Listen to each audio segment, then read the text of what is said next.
नमस्कार दोस्तों, VK knowledge electrical में आप सभी का स्वागत है। रिवीजन वाला दोस्तों चैप्टर चल रहा है जिसमें अपन डीसी मोटर पढ़ रहे हैं। डीसी मोटर की कुछ क्लासेज हो चुकी है। इम्पोर्टेंट टॉपिक जैसे बैक ईएमएफ, टॉर्क और डीसी मोटर के स्टार्टर्स पर बात हो चुकी है। थोड़ी सी चर्चा कर लेते हैं तीनों मोटरों के प्रकार पर, क्या क्या गुण होते हैं, क्या क्या विशेषताएँ होती है। तो क्योंकि इनमें से क्वेश्चन आते हैं पेपरों में। वैसे तो ईजी है, एक एक करके तीनों मोटर पढ़ते हैं और अलग अलग क्लास में ही प्रोवाइड करवाएंगे ताकि ढूंढने में आपको इजी मिले। कई दफ़ा ऐसे होता है कि केवल आपको सीरीज मोटर ही पढ़नी है, बस बात ख़त्म, या संट मोटर ही पढ़ना है। तो अलग अलग टॉपिक पर क्लास हो तो मुझे लगता है आसानी से आपको क्लास मिल जाती है। आज हम सीरीज मोटर पढ़ रहे हैं। सारे पॉइंट्स नोट करना, आई होप चीज़ें पसंद आएगी। एक एक पॉइंट आपको नोट करने हैं, काफ़ी अलग लिखवाने का प्रयास करूँगा। आइए टॉपिक शुरू करते हैं।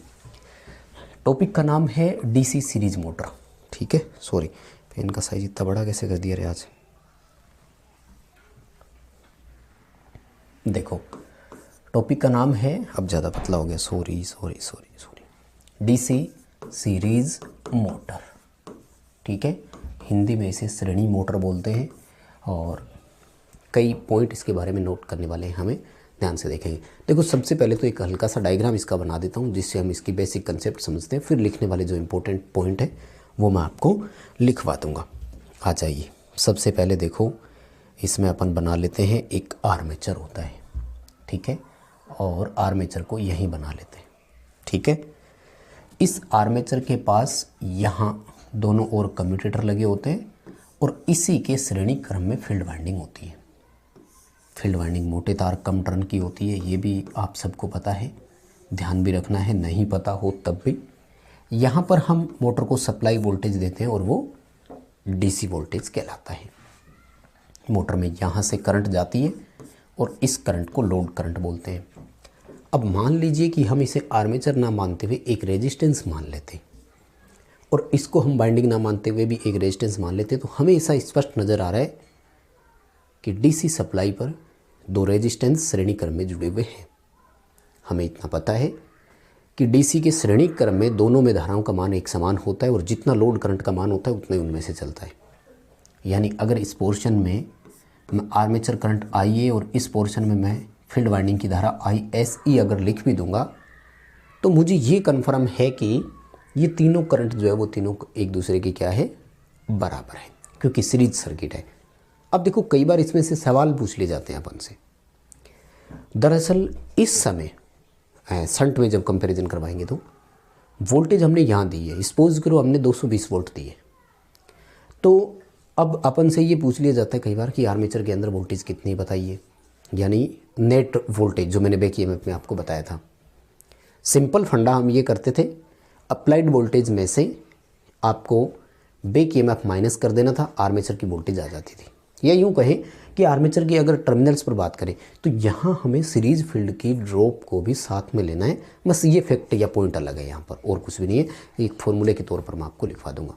पहले इसके जो इम्पोर्टेंट पॉइंट है मुझे लगता है वो लिखवा दूँ तो ज़्यादा सही रहेगा, है ना। सबसे पहला एक एक बनाकर पॉइंट अगर अपन लिखेंगे तो भी कोई दिक्कत नहीं है। पहला पॉइंट हमारा ये है कि फील्ड वाइंडिंग आर्मेचर के श्रेणी क्रम में होती है। क्योंकि ये पेपर में आ चुका है मेरे दोस्त, इसलिए लिखवाना जरूरी है।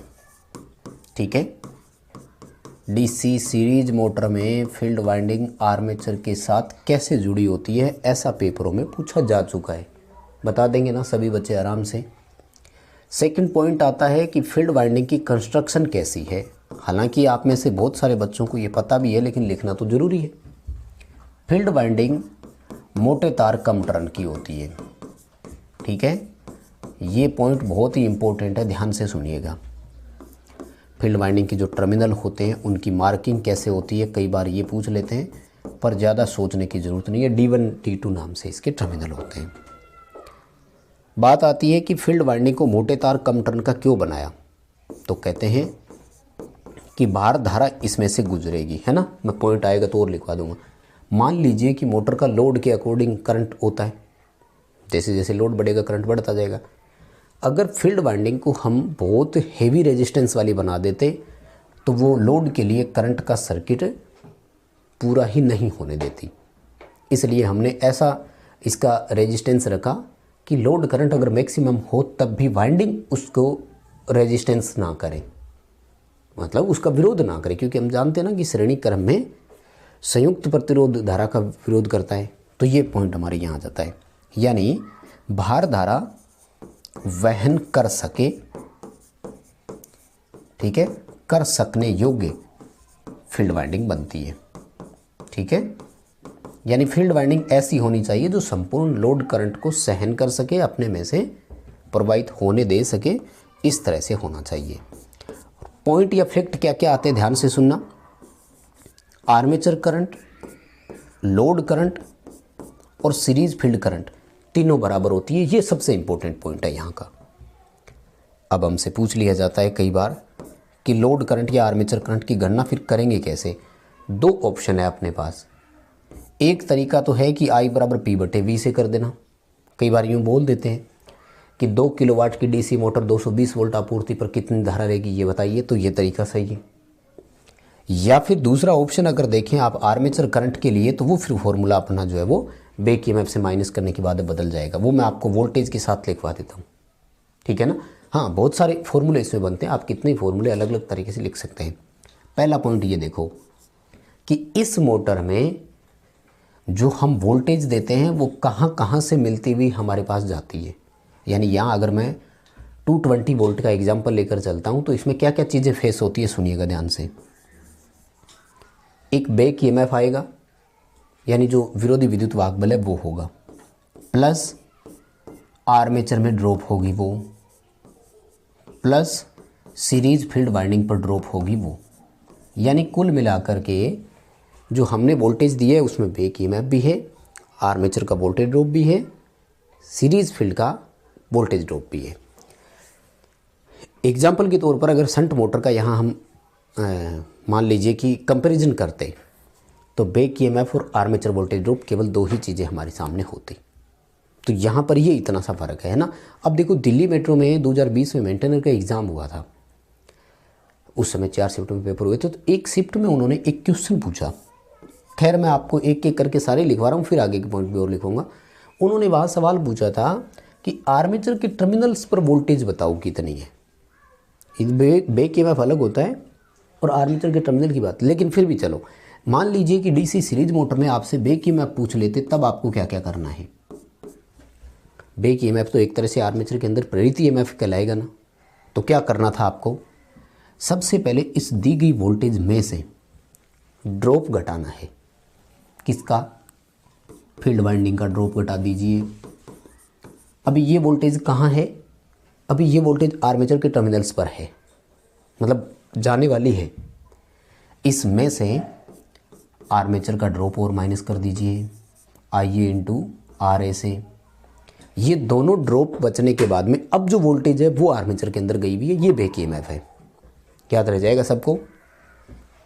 यहाँ और लिखवाता हूँ, देखो अभी जो उसने पूछा था कि मतलब आर्मेचर के टर्मिनल्स पर वोल्टेज बताओ कितनी है, फील्ड के टर्मिनल पर बताओ वोल्टेज कितनी है, तो ये 2-3 सवाल अलग से होते हैं। यानी अगर अपन से ये कहा जाए कि A1 और A2 जो सिरे हैं उन पर वोल्टेज कितनी है, ऐसे आपको ज्ञात करनी पड़े, तो इसके लिए ये किया जाता है कि जो सप्लाई वोल्टेज है अपने, उसमें से केवल सीरीज फील्ड की ड्रॉप माइनस करनी है और कुछ नहीं करना, तो आपको आर्मेचर के टर्मिनल्स पर आने वाली वोल्टेज मिल जाएगी। उसमें से आर्मेचर की ड्रॉप अगर और घटा देंगे तो आर्मेचर के अंदर की वोल्टेज आ जाएगी, और अंदर की वोल्टेज को हम क्या बोलते हैं, बैक ईएमएफ बोलते हैं। तो ये थोड़ा सा डिफरेंस आप ध्यान में रखना। एक बार यहाँ तक का आप लिख लो, मुझे लगता है कि यहाँ थोड़ा सा अपन ने ठीक लिख लिया तो ये पेज अपना यूटिलाइज हो जाएगा। लिख लो, एक बार और लिखवाऊंगा। सीरीज मोटर तो जितना लिखे इसके बारे में कम ही है।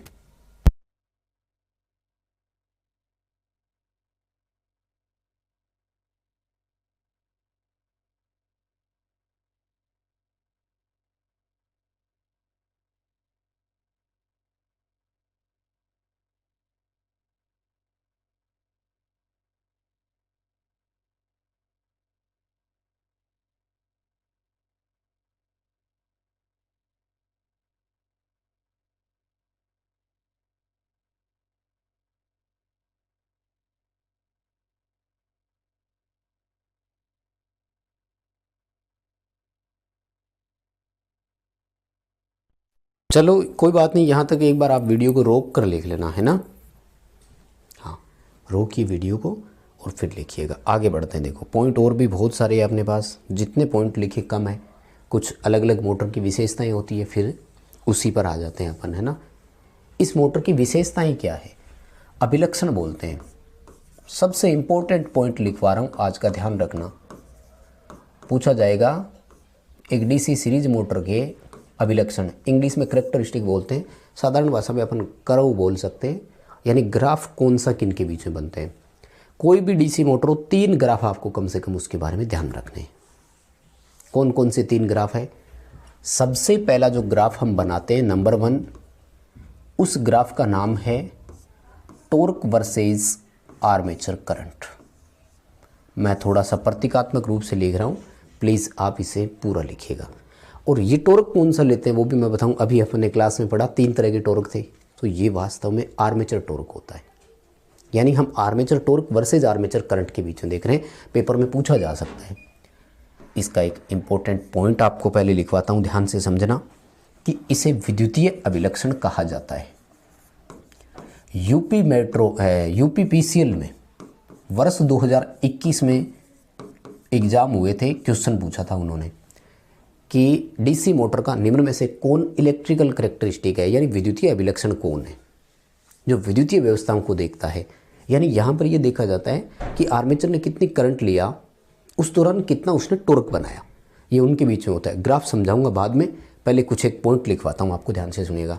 विद्युतीय अभिलक्षण भी कहा जाता है, एक लाइन लिख लेना इम्पोर्टेंट, सर्वप्रथम लाइन यहीं से शुरू होती है। इस पॉइंट के लिए बहुत ज़रूरी है ये, तो हर एक बच्चे से मैं रिक्वेस्ट करूँगा पॉइंट लिखें, ठीक बात है ना। अब देखो कुछ एक बातें बताता हूँ। डीसी मोटर का जो आर्मेचर टॉर्क होता है वो आर्मेचर करंट और फील्ड फ्लक्स के समानुपाती होता है। ध्यान से सुनिएगा। यहाँ पर गुरुजी हम एक चीज़ और जानते हैं कि यहाँ पर जो फाई है वो तो फाई सीरीज़ है ना, सीरीज मोटर है, सीरीज फील्ड का फ्लक्स होगा। और जो फील्ड फ्लक्स होता है वो हमेशा धारा के समानुपाती होता है। मतलब फील्ड वाइंडिंग कितना फ्लक्स बनाएगी, कॉपर की कोई कुंडली है, वो मैग्नेट कितना बनाएगी, करंट के अकॉर्डिंग बनाएगी, सिंपल सा फंडा है। यानी सीरीज मोटर का फ्लक्स कितना होगा, जितनी सीरीज फील्ड की धारा होगी। लेकिन हमें एक पॉइंट और भी पता है कि सीरीज फील्ड की धारा तो उतनी होगी जितनी लोड की करंट होगी। इसका मतलब इस मोटर का ये जो ग्राफ है ये पूरी तरह से लोड पर टिका हुआ है। किस पर टिका हुआ है? लोड पर टिका हुआ है। लोड होगा तो करंट होगी, करंट होगा तो फ्लक्स बनेगा, फ्लक्स होगा तो क्या होगा? टॉर्क आएगा। बात ध्यान से समझिएगा, पॉइंट बहुत इंपॉर्टेंट है, मैं यहीं लिखवा रहा हूँ, ठीक है। ग्राफ बाद में बनवाऊंगा, सबसे पहले सुनो। इस मोटर की 2 कंडीशन आती है, जिसके एक पॉइंट को बोलते हैं स्टार्टिंग और दूसरे पॉइंट को बोलते हैं रनिंग, ठीक है। और इसी को 2 भाषाएं शब्द यूज करते हैं। दूसरी भाषा में इसके पॉइंट को बोलते हैं फील्ड संतृप्त से पहले, यानी जब, क्योंकि फील्ड वाइंडिंग विद्युत चुंबक की तो है एक तरह से, और विद्युत चुंबक की एक अपनी लिमिट होती है। एक लिमिट के बाद में वो मैग्नेट बनाना बंद कर देता है, उसके मान में और वृद्धि नहीं होती है, जिसे अपन फील्ड सैचुरेशन पॉइंट बोलते हैं। तो ये सैचुरेशन के बाद की बात कर रहा है, सॉरी पहले की बात कर रहा है, और यहाँ पर बात कर रहा है फील्ड संतृप्त के बाद की, ठीक है। पूरा नाम लिख लेना, फील्ड सैचुरेशन, यानी सैचुरेशन से पहले और सैचुरेशन के बाद में क्या कंडीशन आती है। या फिर आप बोल सकते हो स्टार्टिंग और रनिंग, यानी जब हमने प्रारंभ किया तब क्या था, और बाद में जब मोटर स्टार्ट हो गई थी तब क्या था, ठीक है। तो इन दोनों पॉइंट की बात करते हैं। अब ध्यान से सुनना, कई सारे पॉइंट जो है ना वो अपन को समझ में आएंगे। पहली बात ये कि इस मोटर का जो स्टार्टिंग टॉर्क होगा वो आर्मेचर धारा के वर्ग के समानुपाती होगा, और जो रनिंग टॉर्क होगा वो केवल आर्मेचर धारा के समानुपाती होगा। मेरे दोस्त बहुत इंपॉर्टेंट क्वेश्चन है, सबको याद है आपको बहुत अच्छे से, इसके लिए भी मैं बधाई देता हूँ। लेकिन नहीं याद है तो पढ़ लीजिए और भूलना नहीं है कभी भी, यहीं से सबसे इंपॉर्टेंट क्वेश्चन पूछे जाते हैं, समझ गए ना। देखो कोई भी चीज़ जब वर्गानुपात में होती है ना तो वो एक आधे चांद की तरफ से, समझ गए ना। हाफ डी टाइप में बोल दो उठती है, और इसे टेक्निकल भाषा में पैराबोला बोलते हैं। हाई पैराबोला नहीं, हाइपरबोला नहीं, सिर्फ पैराबोला। एक हाइपरबोला होता है, एक पैराबोला होता है, यानी एक परवलय होता है, एक अति परवलय होता है। मैं सिर्फ परवलय की बात कर रहा हूँ, यानी पैराबोला की बात कर रहा हूँ, इसे कहा गया है। और जो समानुपाती हो वो सीधी रेखा में चलते हैं। इसलिए इस मोटर के टॉर्क के बारे में 2 लाइनें लिखी जाती है, ध्यान से समझ लेना मेरे दोस्त, ये पेपरों में आया हुआ है। क्या बोलते हैं, क्या बोलते हैं, ध्यान से सुनना। संतृप्त से पूर्व torque versus I a graph या कर्व पैराबोला तथा संतृप्त के बाद,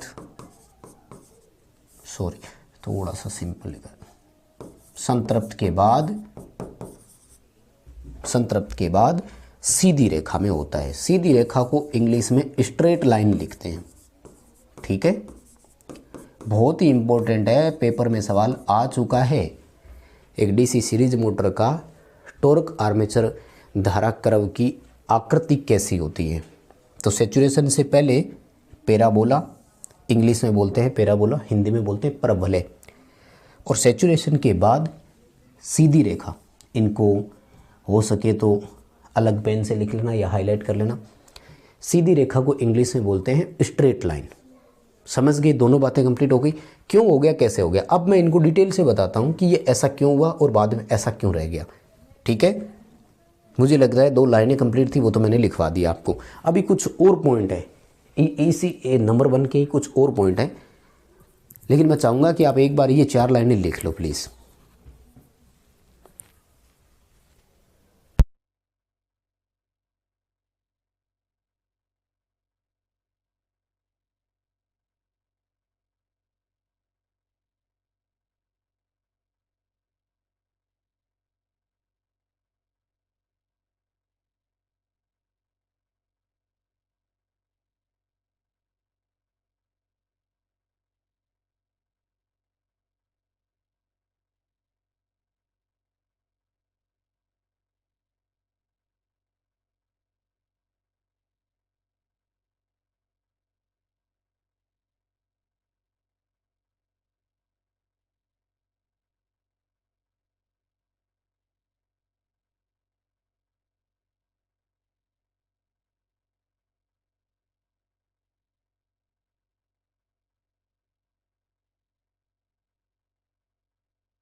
ठीक है, वीडियो रोक कर लिख लेना यहाँ तक।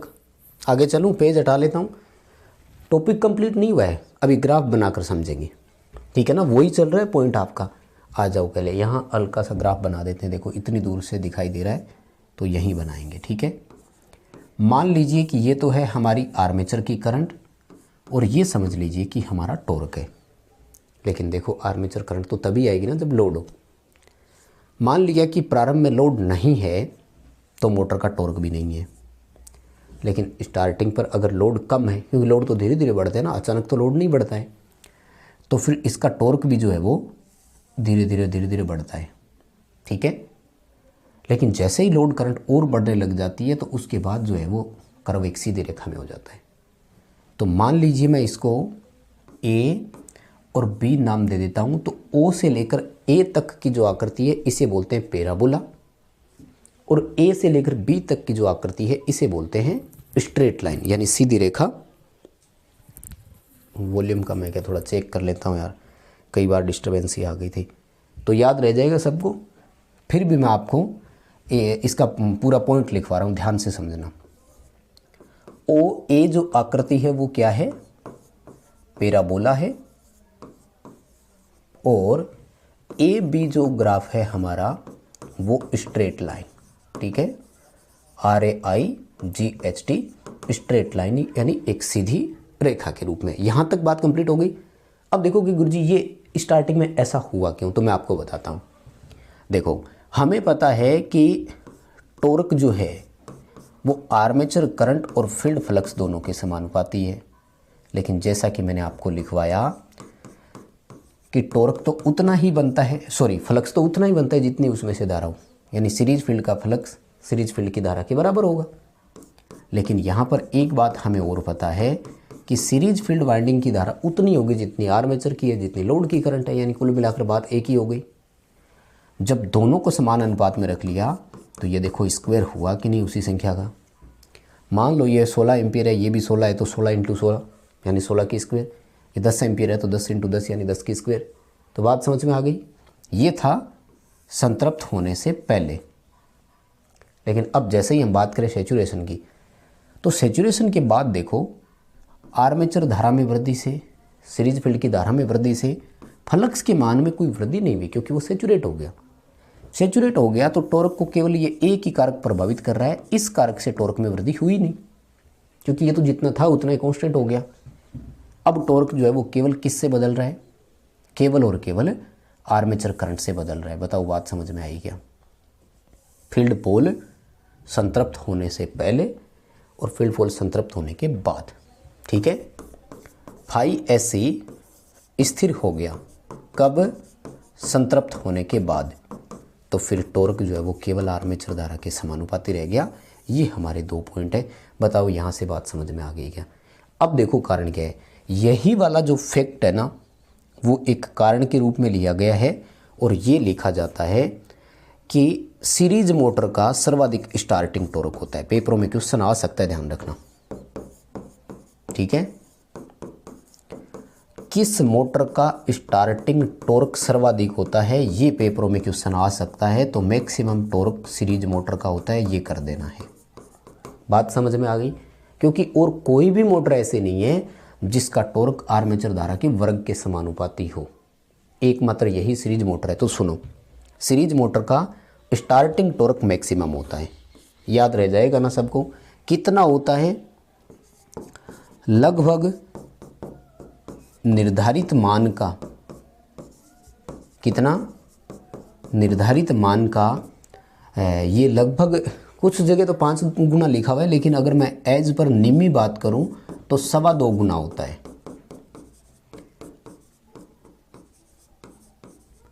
देखो मैंने डीसी मोटर का स्टार्टर जिस दिन आपको लिखवाया था ना, उस दिन मैंने ये कहा था कि डीसी मोटर का स्टार्टिंग करंट लगभग 1.5 गुना होता है। आप 1.5 का स्क्वायर करके देखिए, 2.5 ही निकल कर आता है। कुछ जगह बता देते हैं कि कई बार 5 गुना तक हो जाता है, वो एक बात अलग है। रेटेड मान पर अगर देखा जाए तो सीरीज मोटर का टॉर्क उसके निर्धारित मान का 2.25 गुना, 2.25। इसके पीछे कारण क्या है कि डीसी मोटर की स्टार्टिंग करंट जो होती है वो लगभग 1.5 गुना यानी 1.5 गुना मानी जाती है। बताओ बात समझ में आ गई क्या? अब पेपरों में क्वेश्चन आते हैं मेरे दोस्त, उनको आपको याद रखना है। क्या क्वेश्चन आते हैं? पेपरों में सवाल आता है कि आई ए के किसी मान पर टी ए इतना है। ध्यान से सुनना, आई ए आर्मेचर धारा की किसी मान पर आर्मेचर का टॉर्क दिया है। आई ए के नए मान पर नया टॉर्क आर्मेचर टॉर्क क्या होगा, हमें ये बताइए। ऐसा पेपरों में क्वेश्चन आता है।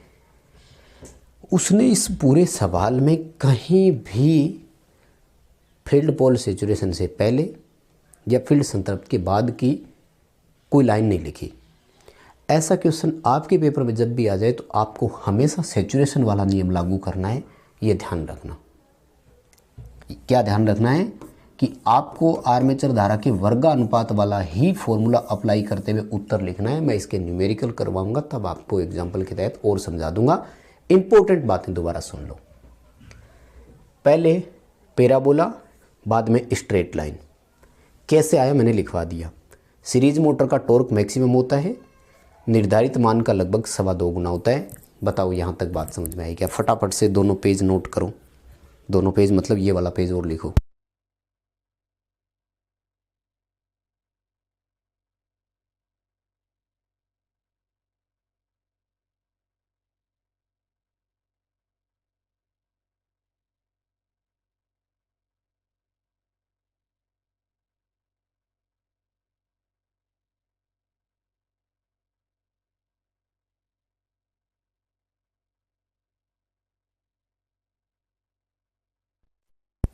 ठीक है, वीडियो रोक कर लिख लोगे ना प्लीज़। आगे चलते हैं, थोड़ा समय का अभाव है, समय की बचत करें। हाँ, ये विशेषता इतनी थी। पॉइंट नंबर 2 पर आ जाते हैं। दूसरी विशेषता जो अपन इसकी लेते हैं वो लेते हैं गति यानी स्पीड से, और चलो प्रतीकात्मक रूप से लिखाता हूँ, गति वर्सेस आर्मेचर करंट। ठीक है ना, यानी आर्मेचर करंट में वृद्धि होती है तो स्पीड पर क्या फ़र्क पड़ता है। तो इसका कोई दूसरा नाम नहीं है, यानी कोई एब्लेक्शन और है क्या, दूसरा नहीं है। देखो एक पॉइंट आपको याद रखना है, डीसी मोटरों की गति बैक ईएमएफ के समानुपाती और फील्ड फ्लक्स के व्युत्क्रमानुपाती होती है। इसे हो सके तो लाइन के रूप में भी लिख लेना, डीसी मोटर की गति बैक ईएमएफ के समानुपाती और फील्ड फ्लक्स के व्युत्क्रमानुपाती होती है। कहते हैं कि बैक ईएमएफ में लगभग अपन इसको स्थिर मान लिया जाता है, यानी बैक ईएमएफ को लगभग कांस्टेंट मान लिया जाता है।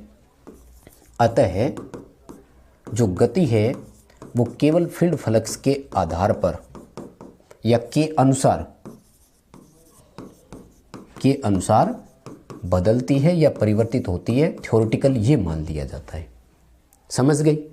अब सुनो सिंपल बातें।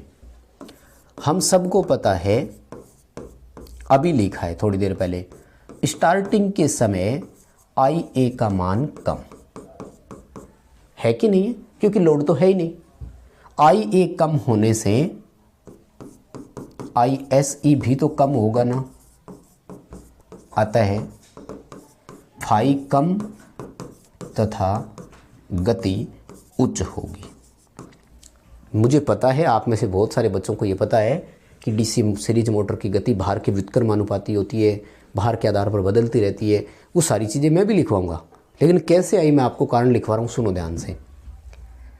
शुरू में कम लोड था इसलिए आर्मेचर धारा कम, सिंपल सी बात है। फील्ड वाइंडिंग की धारा कम, फील्ड वाइंडिंग की धारा कम तो फ्लक्स कम, फ्लक्स कम तो गति उच्च, क्योंकि गति फ्लक्स के व्युत्क्रमानुपाती है। ठीक है। रनिंग का मतलब है भार बढ़ने पर। ठीक है, भार बढ़ने पर क्या हुआ, IA बढ़ता है तो ISE भी बढ़ गया, जिससे क्या हुआ भैया, फ्लक्स उच्च हुआ। फ्लक्स उच्च हुआ तो क्या हो गया गुरुजी, गति कम हो गई।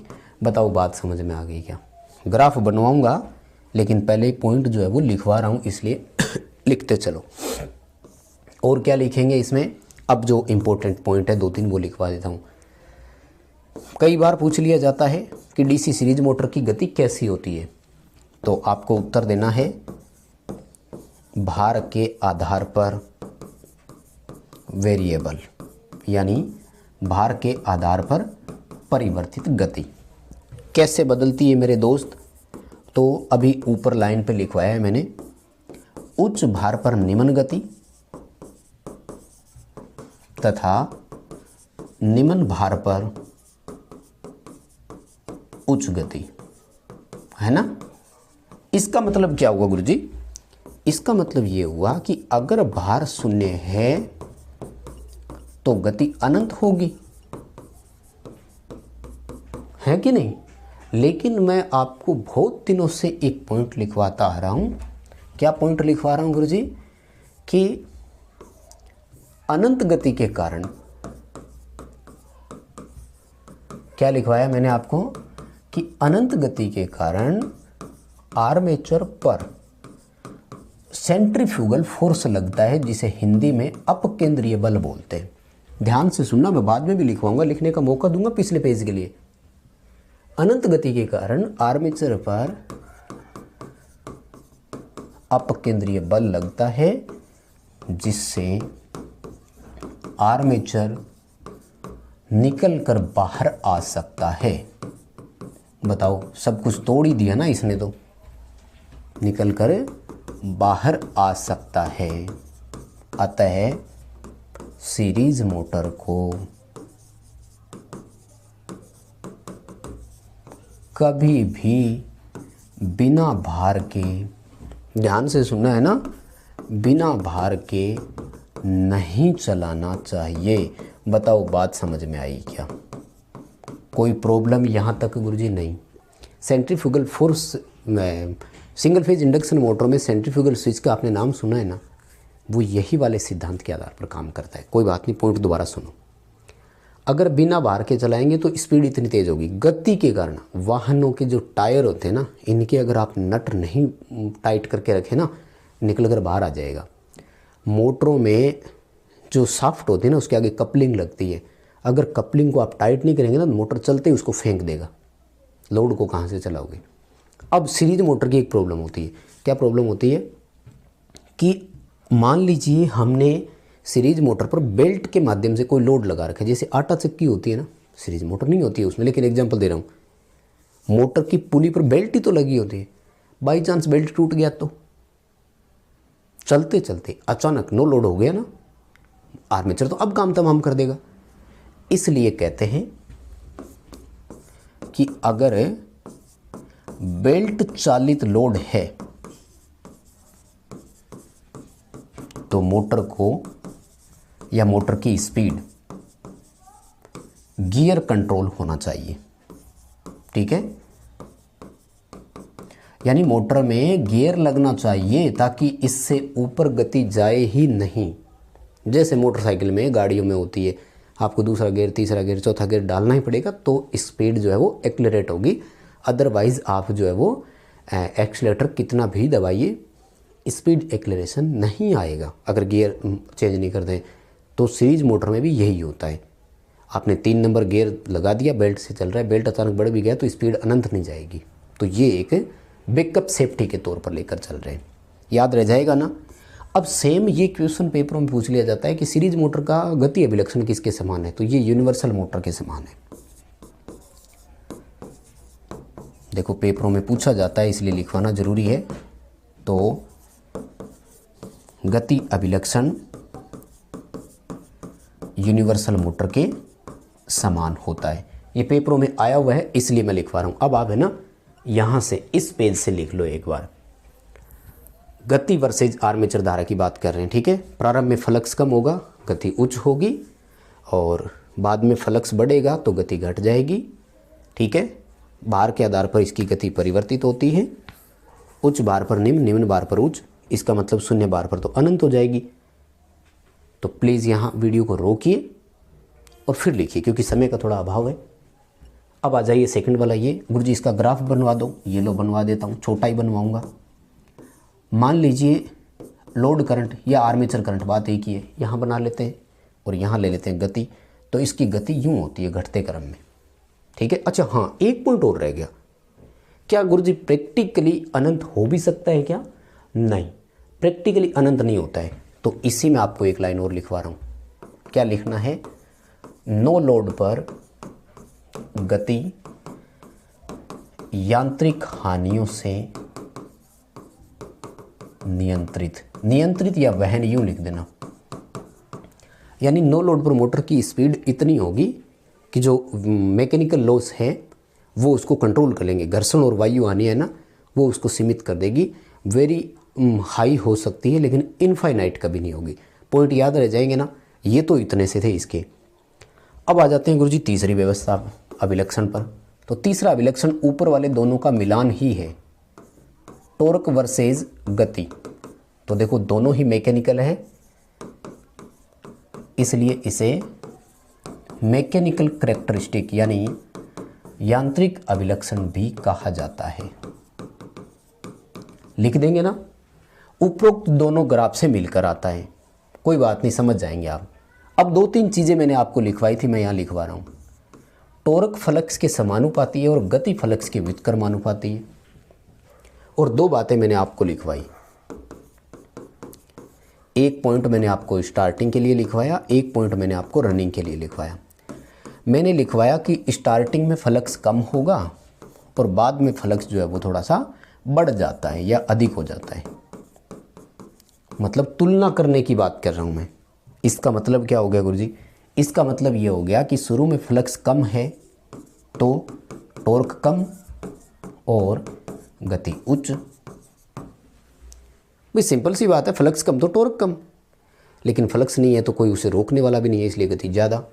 बाद में फ्लक्स बढ़ गया इसलिए टॉर्क अधिक और गति कम। इसका मतलब इस टॉर्क की भी जो आकृति होगी, अगर हम उसको गति और टॉर्क के साथ देखें तो ये भी घटेगा, है ना। और मान लीजिए कि टॉर्क को यहीं लिखें तो ज़्यादा सही रहेगा, है ना। यहाँ टॉर्क लिख देते हैं, यहाँ गति लिख देते हैं, तो यहाँ से जीरो बेस मान रहे ना, इसलिए शुरू में टॉर्क कम है और गति ज़्यादा है।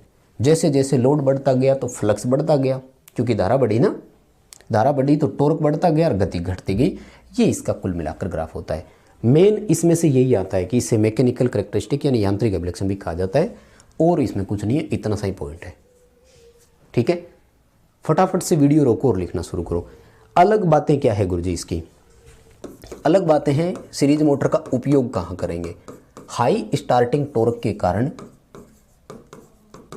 खिंचाव कार्य जितने भी होते हैं, इंग्लिश में बोलते हैं ट्रैक्शन जॉब, जैसे क्रेन, होइस्ट, ठीक है ना, परिवहन साधन जितने भी होते हैं उनमें, रेलवे में एक सिस्टम होता है उसे ट्रामवे बोलते हैं, वहाँ पर भी काम में लेते हैं। यानी हाई स्टार्टिंग टॉर्क वाले इक्विपमेंट जहाँ भी है वहाँ पर हम इसका इस्तेमाल करेंगे। एक दो कुछ क्वेश्चंस और आते हैं पेपरों में, वो आते हैं कि रनिंग के समय यदि सीरीज मोटर की फील्ड वाइंडिंग ओपन हो जाए तो क्या होगा? देखो सिंपल सी बात है, तो फील्ड और आर्मेचर समांतर श्रेणी क्रम में होते हैं। सिंपल सी बात है, एक सर्किट टूटते ही सारे सर्किट टूट जाते हैं, इसलिए मोटर रुक जाएगी। शंट मोटर में इसके दो ऑप्शन है। शंट मोटर में ये देखना होगा कि मोटर लोड पर है कि नो लोड पर है, फिर दो उत्तर आएंगे। अगर लोड पर है तो रुक जाएगी, नो लोड पर है तो गति अनंत हो जाएगी। ये शंट मोटर आएगी तब आपको लिखवा दूंगा। मुझे लग रहा है सीरीज मोटर कंप्लीट हो गया, इतना ही है, तो आराम से इसे आप लिख लेना। वीडियो को यहाँ रोक लो थोड़ा सा और ये पेज भी लिख लो। पॉइंट क्या क्या आते हैं गुरुजी? विशेषता वक्र से ही सवाल आते हैं, उसी को ही लिखने पेपरों में। कोई भी और बात रहेगी हो तो अगली क्लास में फिर और करवाते रहेंगे। अभी के लिए बस इतना ही था, लिख लीजिए, इसे आराम से नोट कर लेना। बहुत बहुत धन्यवाद।